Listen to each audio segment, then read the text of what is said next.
Right, guys, so just going to talk you through my current leg workout. Legs used to be a body part I used to dread training. I would have always had quite strong legs, but it really does require a different level of mental toughness and strength, and it can be agony at times. But there really isn't any better feeling than at the end of a leg workout as opposed to upper body. I love training out every upper body part, but legs, it takes it out of you. But always start my sessions with back squats. Tend to start off with a light-ish weight. I'm doing 130 here, aiming for 15 reps. And then I tend to increase the weight while decreasing the repetitions. So start off at 15, then I go to about 10, 8, and then maybe 6. So this is 140, and I think I get 10 reps on this. As you can see in the video, I don't think this angle fully shows it, but I am going below parallel in the squat. But personally, I don't believe it's necessary to be going right down ass to grass.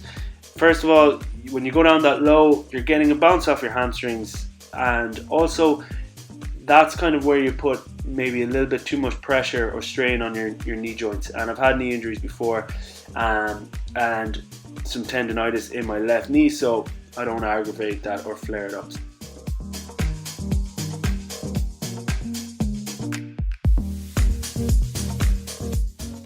Here is a very shit angle of me doing 150 kg. Got it for 8 reps.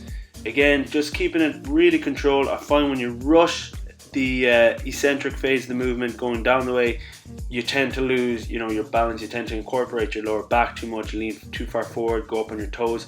So I like to keep the entire movement as controlled as possible. The safety bars are there for a reason. If you get stuck at the bottom, big deal, just throw it back onto the safety bars. I've done that a number of times, and I've never got injured. I think squatting without safety bars is dumb, basically. Here's back to the other angle. This is my last heavy set of back squats, so I got 150 for 6 again.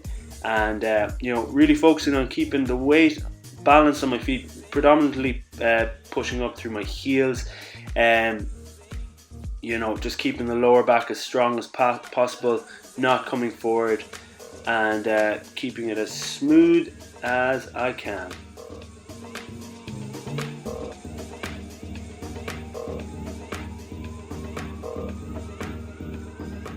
After I've done my 5 or 6 sets of back squats, I moved on to 2 sets of front squats. So high reps, there's a great exercise for isolating the quadriceps that bit more. I actually find front squats tougher than back squats. I think it's because you just have to engage your core a lot more, and you're keeping the bar in place with your upper body. But I did 20 reps on 80 kg and then 20 reps on 70 kg. So really just burning the legs out here. That combination of heavy lifting and volume, I'm telling you now, that is the key to big legs. That is the key to muscle growth on your lower body. So definitely look to incorporate it. Yeah, couldn't really get a video of this, but I basically superset leg extensions with hamstring curls, the 2 machines. High reps again. I think it went 20 to 25 in the leg extension, and 8 to 10 on the hamstring machine. Next, I moved on to some split squats on the Smith machine. This is a great exercise for hitting the vastus medialis, so basically the teardrop effect, the inner quadricep. Slow, controlled, and keeping the tension on the quad at all time, not fully locking out at the top. Last, I finished on leg press, so kind of time under tension, but I was fairly goose at this stage, so it was an attempt at time under tension, but slow and controlled. Again, not locking out, keeping tension on the quadriceps for the entire movement. High reps again, usually go for 20 reps, 15, and then maybe finish on 12. So just finishing off the legs. I always finish on the leg press because it's a fixed movement. You're not going to be able to lose your balance or lose the concentration on the muscle that you're trying to work. And then last, calves. Just finish on 5 or 6 sets of calves. Trust me on this, guys. Focus on the contraction when it comes to calves.